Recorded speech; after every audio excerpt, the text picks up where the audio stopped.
What's up everyone, and welcome back to the MMA Zone. Today, let's get started with Daniel Cormier predicts Conor McGregor's opponent for a return. Despite reportedly being an ineligible fighter, Conor McGregor has remained one of the hottest names in MMA. After suffering a horrific leg injury in his trilogy bout with Dustin Poirier last year, the Irish superstar left fans with a killer promo after he was carried out of the octagon in Las Vegas, saying, "You need people like me." Since then, McGregor has continued to keep his name in the headlines, whether he's calling out hot prospects or beefing with longtime rivals. At the time of his injury, it seemed as though McGregor was going to try and return to the octagon as soon as possible. At the time, the end of 2022 was given as a potential target for the Irish superstar's return. However, as the months went on, it was then revealed that he would be sidelined for longer than expected, given that he's currently not eligible to fight after being removed from the USADA testing pool.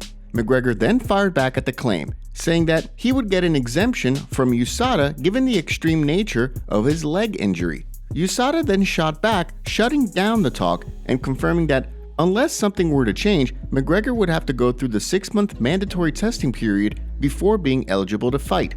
With his return now further off than initially expected, Daniel Cormier has now given his updated list of fighters McGregor should face when he returns, saying, I think it's Michael Chandler. I think, honestly, and I put this on my YouTube channel last week, is like, RC, I think that Michael Chandler's last fight is why he might get the Conor McGregor fight. Because, RC, we saw him try to wrestle Dustin Poirier, and even though he's a wrestler and he's in phenomenal shape, he did get tired.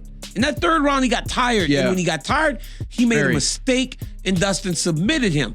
Of course, Chandler recently called out Jorge Masvidal for a fight to determine the true BMF. Masvidal, who doesn't have an opponent right now, shut down the talk of a fight, expressing a desire to fight someone who moves him closer to a welterweight title shot. Who do you want to see McGregor and Chandler fight next? Give us your thoughts in the comment section below. Ariel Helwani gives updates on Jones versus Ngannou fight. Although a fight between heavyweight champion Francis Ngannou and former pound-for-pound kingpin Jon Jones has been a long time coming, the bout has continued to meet obstacles at every turn. Following Ngannou's unification of the titles after beating Ciryl Gane, he then was forced to undergo surgery on his knee, a direct result of an injury sustained during training for the fight. With that came a series of delays that saw the projected December 2022 return pushed back to March of 2023. With that said, however, Ngannou recently made an appearance on a podcast where he explained that his issues with the UFC's exclusive contracts had not been remedied. If the UFC was not going to allow fighters to fight for other promotions between fights,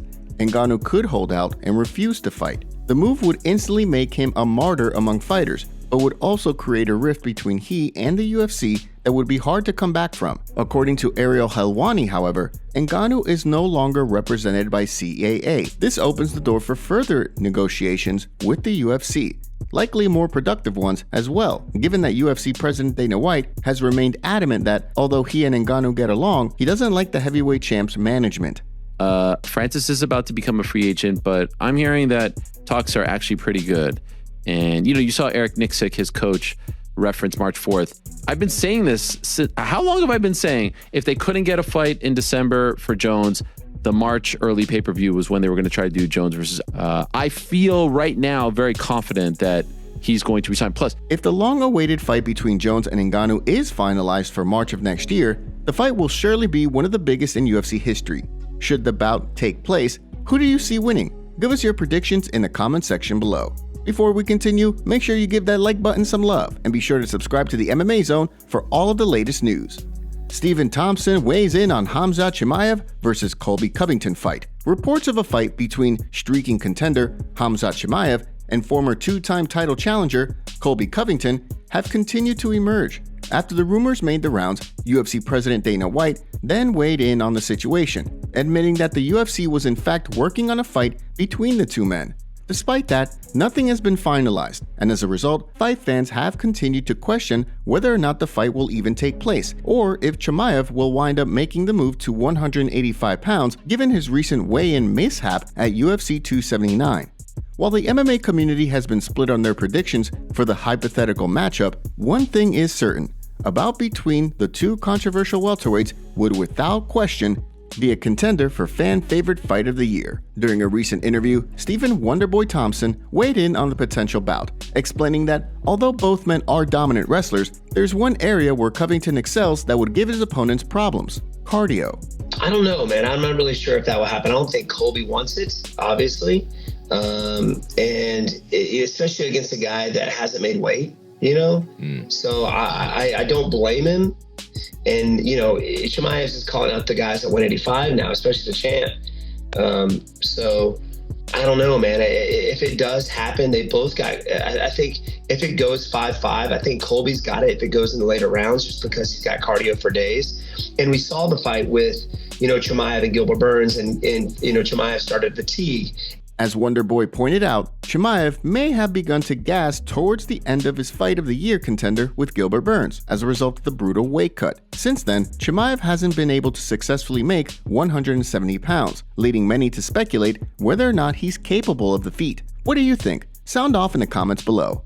Nate Diaz reacts to Conor McGregor and Artem Lobov beef. The MMA community was seemingly torn in two this week when it was revealed that Artem Lobov, who was suing Conor McGregor for 5% ownership of proper number 12 Irish whiskey. According to Lobov, it was he who initially came up with the idea for McGregor to create a whiskey, and it was him who did most of the legwork early on in securing deals for the product. When McGregor sold a majority stake in the brand earlier this year for upwards of $500 million, Lobov reportedly didn't get anything. As a result, he is now suing McGregor, causing a rift between the longtime friends and training partners that will likely leave their friendship broken beyond repair. With the former two-division champ recently taking to Twitter to blast the quote, rat he once called a training partner, things have taken a particularly bitter and public turn. Nate Diaz, who recently had the remainder of his restricted free agency period voided by the UFC, weighed in on the situation, having a bit of a laugh at the expense of both men. So far, no response yet from Lobov. However, McGregor again called him out for a showdown at SBG Ireland, where they used to train, with the former champion accusing Lobov of biting the hand that feeds, and Lobov eager to make some money from the brand he feels he's rightly owed a part of. Things are going to likely get uglier before they're resolved. Diaz also was linked to a potential trilogy fight against McGregor recently. After announcing that his client is officially no longer a restricted free agent, Diaz's manager explained that a trilogy fight with Conor McGregor was without question on his fighter's radar. Stay tuned for updates on the McGregor vs. Lobov lawsuit as they become available. And now for our breaking news story of the day.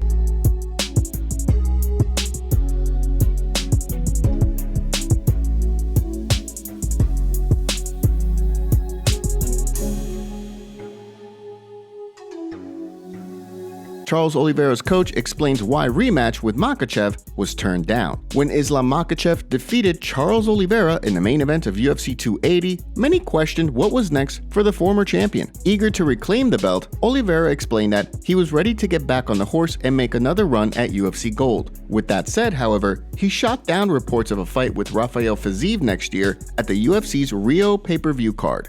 At the time, he explained that he wanted a break, something that he also reportedly maintained behind the scenes as well. This week, a report emerged that Oliveira was declined a rematch with Makhachev at UFC 283 next year, a pretty quick turnaround after their fight at UFC 280. The news left many surprised, given that Oliveira had been incredibly active leading up to and during his championship run. Following the report going public, Oliveira's coach, Diego Lima, opened up on why Do Bronx isn't ready to step back in the octagon just yet.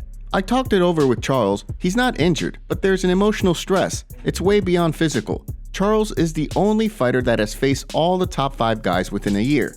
Champs normally hide. They want to fight once a year. That's not Charles, but Rio is way too close now. We prefer to give Charles a well-deserved vacation. This could very well put Oliveira on track to fight Conor McGregor when the Irish superstar is cleared to return to active competition. During his time as champ, Oliveira remained adamant that a fight with McGregor would be his first choice of opponent. Do you want to see Oliveira and McGregor square off in the octagon? Or would you rather see the former champ fight someone that moves him closer to a rematch with Islam Makhachev?